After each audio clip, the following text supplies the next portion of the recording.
Kalau kita ikuti pemberitaan-pemberitaan di media kaitan dengan isu-isu yang berkaitan dengan politik, gitu kan, isu-isu dengan kaitan dengan kenegaraan banyak gitu ya. Kadangkala saya mengamati bahwa negara kita itu karena mungkin negara multikultural gitu. Negara kita itu ya mudah sekali untuk secara kultur ya, secara kultur artinya bisa digoyahkan. Ya. Wawasan kebangsaan adalah pengetahuan, di mana pengetahuan ini bisa untuk memahami dan mengerti bangsa itu sendiri. Wawasan kebangsaan itu ada 4, dan itu sekaligus menjadi sebuah fondasi bagi kita untuk mengerti dan memahami bangsa itu sendiri. Yang pertama itu yaitu Pancasila, yang selanjutnya itu Bhinneka Tunggal Ika, kemudian yang selanjutnya yaitu Undang-Undang Dasar 1945, kemudian selanjutnya mengenai NKRI, Negara Kesatuan Republik Indonesia. Kita bisa simpulkan bahwa 4 pilar kebangsaan itu menjadi sebuah wajah dari wawasan kebangsaan itu sendiri.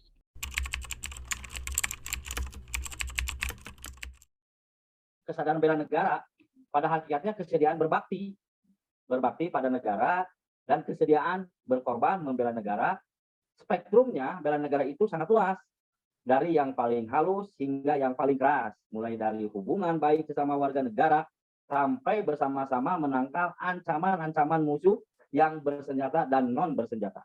Ya, bela negara sama juga seperti wawasan kebangsaan, itu juga penting, salah satu hal yang penting juga. Kenapa? Karena masyarakat juga harus tahu, karena kita sebagai bangsa, sebagai warga negara yang ada di Indonesia harus selalu siap untuk mempertahankan eksistensi negara kita, baik itu di luar, dalam memperlihatkan budaya kita di luar daerah, di luar Indonesia, maupun mengenai apa saja yang ada di Indonesia. Jadi tetap harus dipertahankan eksistensinya.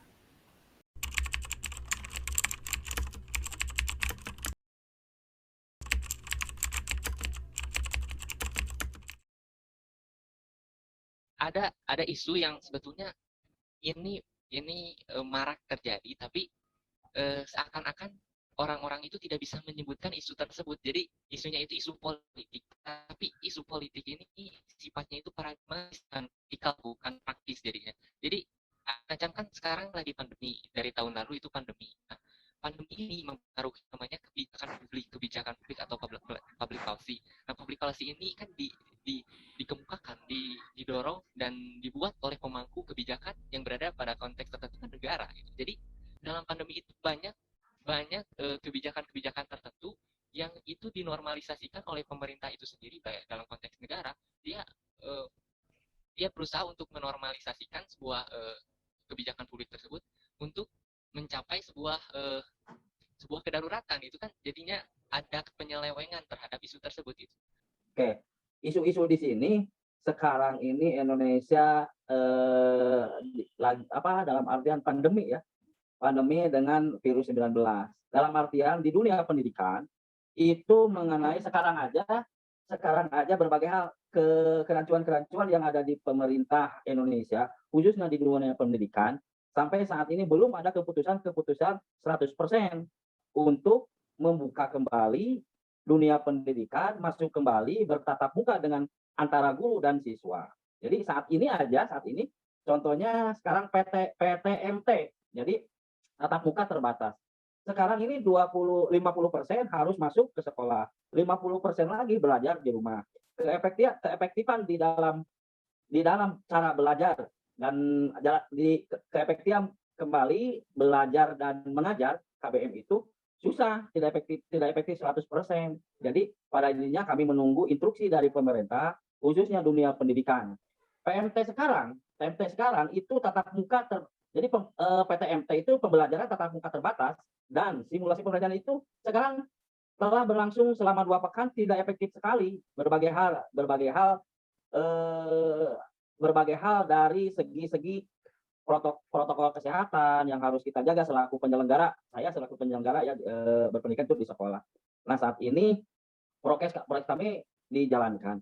Cuman isu-isu lagi sekarang tidak menutup kemungkinan kemarin aja isu-isu yang dunia pendidikan itu dihembus dengan isu ada di kota lain seperti di daerah Jawa Timur siswa terinfeksi dengan virus corona itu. Jadi pada intinya kita harus benar-benar menjaga protokol kesehatan selaku penyelenggara di sekolah. Jadi pada intinya isu-isu itu sekarang itu sangat luas, berbagai untuk yang membus-embus ke sekolah.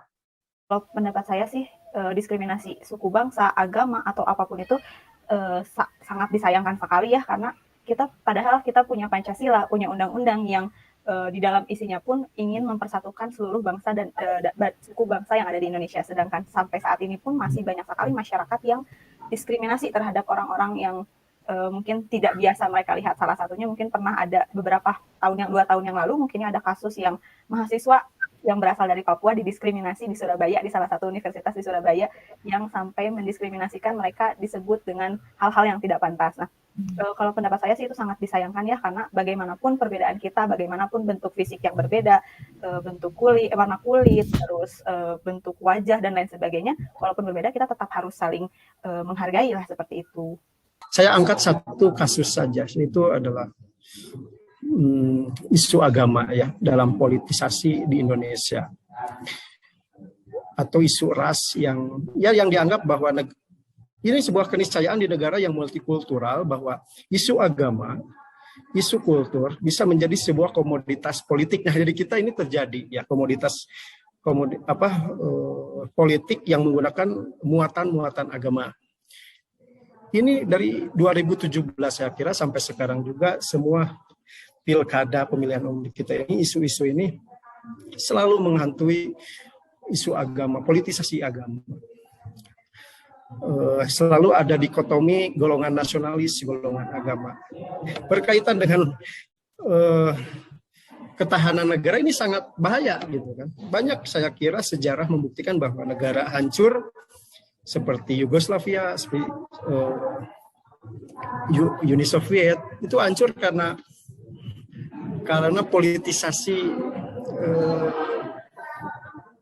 simbol-simbol agama atau simbol-simbol kebudayaan. Nah, di kita juga kalau tidak pernah belajar dari negara lain, kan? Belajar dari negara lain ya saya kira akan menjadi negara yang terpecah-pecah seperti Yugoslavia, seperti Uni Soviet. Isu ini berkembang, Mbak Winry tahulah ya, gitu kan, kalau di televisi kaitan dengan Pilpres 2014 itu sudah ada nuansa-nuansa politisasi agama. Ada cap-mencap kafir, cap-cap yang komunis gitu kan, walaupun itu tidak jelas gitu kan benar atau tidaknya. Di 2017 ada kasus DKI, di situ ada politisasi identitas, ras gitu kan, agama yang memojokkan satu pasangan tertentu, jangan memilih kalau tidak seagama. Jadi kita muncullah isu-isu seperti itu.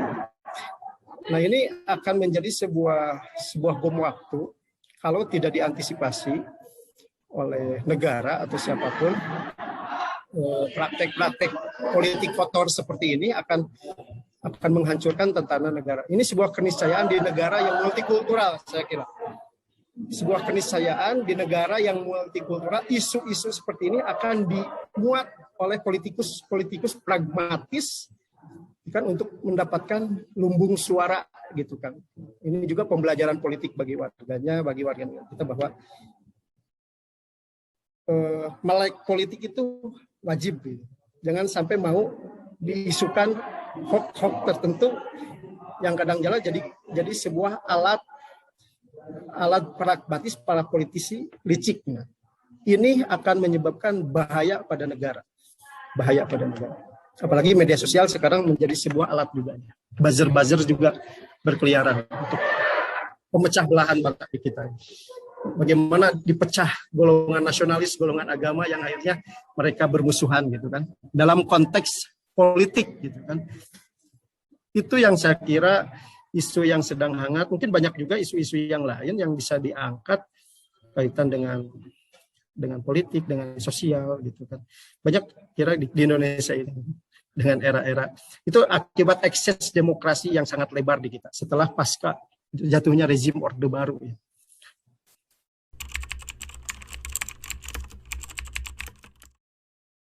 Upaya yang sedang saya lakukan saat ini mungkin masih belum terrealisasikan secara langsung.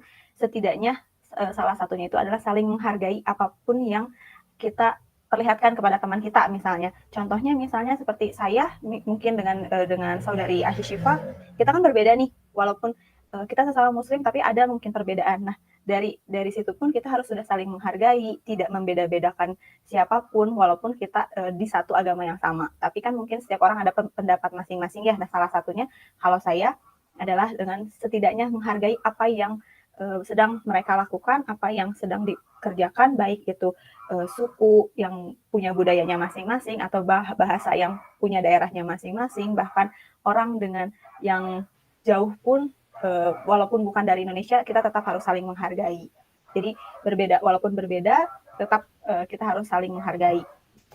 Optimalisasi sikap-sikap dari pendidikan kewarganegaraan, karena pada dasarnya orang-orang Indonesia itu, khususnya para siswa itu menganggap bahwa pelajaran pendidikan kewarganegaraan merupakan seremonial belaka. Jadi dia hanya mengikuti alurnya tanpa mengambil makna-makna tersebut. Jadi kalau secara kan pendidikan warga negara itu mengenai menjadi warga negara yang baik itu seperti bagaimana gitu. Jadinya menurut saya bahwa langkah preventif yang dilakukan oleh upaya bela negara ada pendalaman mengenai kalau di dalam siswa itu pendalaman mengenai pendidikan kewarganegaraan itu harus bagaimana. Kemudian sosialisasi terhadap akses 4 pilar kebangsaan itu yang bisa untuk kita untuk mencegah bagaimana penyelewengan. Kemudian dalam upaya bela negara kita harus merangkul profesi lainnya tersebut. Jadi kayak profesi-profesi lain yang ahli dalam bidang tertentu menurut saya bisa untuk berkontribusi pada negara. Jadi misalnya dalam bidang IT dioptimalisasikan bahwa sistem-sistem pembayaran di Indonesia itu bisa lebih baik dan lebih terawasi dengan baik. Itu merupakan upaya bela negara untuk meminimkan angka korupsi di Indonesia. Sangat mudah bagi saya jawaban untuk itu ya, ya literasi, banyak baca, banyak klarifikasi, banyak wawasan pengetahuan. Ya, ketika kita menerima sebuah info baru, informasi baru kaitan dengan apapun di media sosial gitu kan, kita tidak mudah untuk langsung mempercayai. Ya, kelemahan di kita itu lemahnya budaya literasi, budaya baca gitu kan, juga malas memklarifikasi, memvalidasi data gitu yang diterima. Sebetulnya dengan itu saja kita bisa sekarang kan banyak oknum-oknum yang ingin memecah belah melalui ya, tulisan-tulisan di media sosial. Kita dengan begitu saja sudah bisa membantu. Ya, lebih jauhnya lagi upaya kita untuk bela negara di era sekarang itu dengan menghadapi isu-isu tersebut ya. Melihat peristiwa apapun gitu kan yang terjadi itu secara jernih gitu kan, latar belakang dan sebagainya, jangan langsung kita percaya, jangan terprovokasi, tapi ada klarifikasi. Mungkin dengan budaya banyak literasi seperti itu, saya kira punya bekal pengetahuan untuk mencari mana yang benar, mana yang salah. Ini konteks di masa sekarang ya, di masa era teknologi sekarang gitu kan. Saya kira melihat teknologi media sosial itu lebih bahaya saya kira untuk pemecah belahan melalui media sosial dengan buzzer politik yang mungkin banyak dibayar oleh siapa ya saya juga tidak tahu gitu kan. Kita sebagai warga negara kecil ya banyak klarifikasi lah kan, tidak kita makan hoax gitu kan.